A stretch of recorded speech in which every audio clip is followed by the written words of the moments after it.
Assalamualaikum warahmatullahi wabarakatuh. Perkenalkan, nama saya Denny Apriansyah, NIM 1012200522.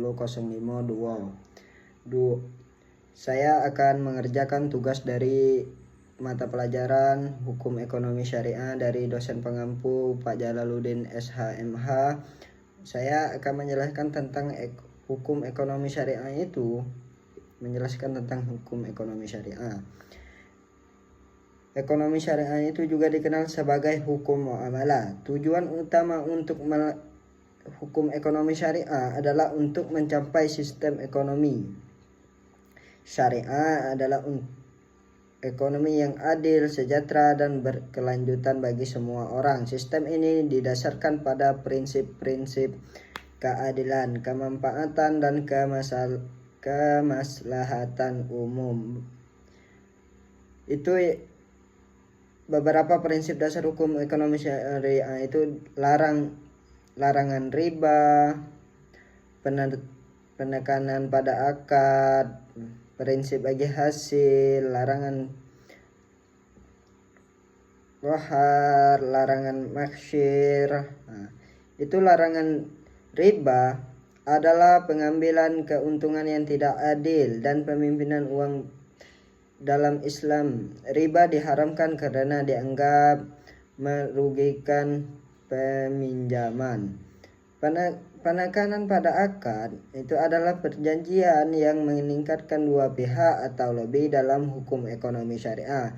Akad harus memenuhi syarat tertentu agar dianggap sah dan mengikat. Prinsip bagi hasil dalam sistem ekonomi syariah itu keuntungan yang dibagi adil antara pemilik modal dan pengelola usaha. Larangan gahar itu adalah transaksi yang mengandung unsur ketidakpastian yang tinggi. Dalam hukum ekonomi syariah, gahar itu diharapkan karena dapat merugikan salah satu pihak. Larangan mahsyir adalah aktivitas spekulasi yang mengandung unsur perjudian. Dalam hukum ekonomi syariah, hasil itu diharamkan karena dapat menyebabkan kerugian bagi pihak lain yang terlibat. Perbankan syariah itu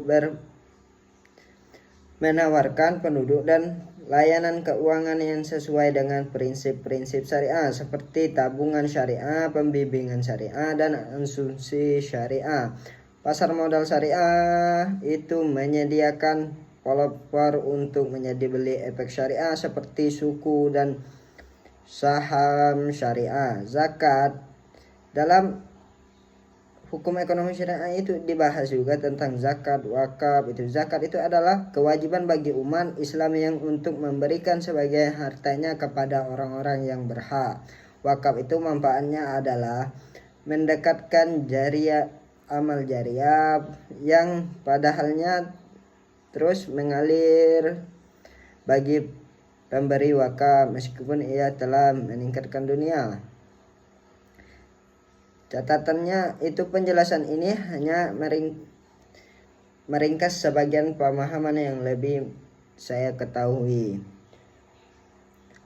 Hukum ekonomi syariah itu masih terus berkembang dan beradaptasi dengan perubahan zaman. Penting untuk selalu menunjukkan pada pendapat ulama yang tercapai dalam menerapkan hukum ekonomi syariah dalam ketentuan masing-masing. Itu yang saya dapat sampaikan. Apabila ada salah saya mohon maaf. Wabillahi taufiq wal hidayah. Wassalamualaikum warahmatullahi wabarakatuh.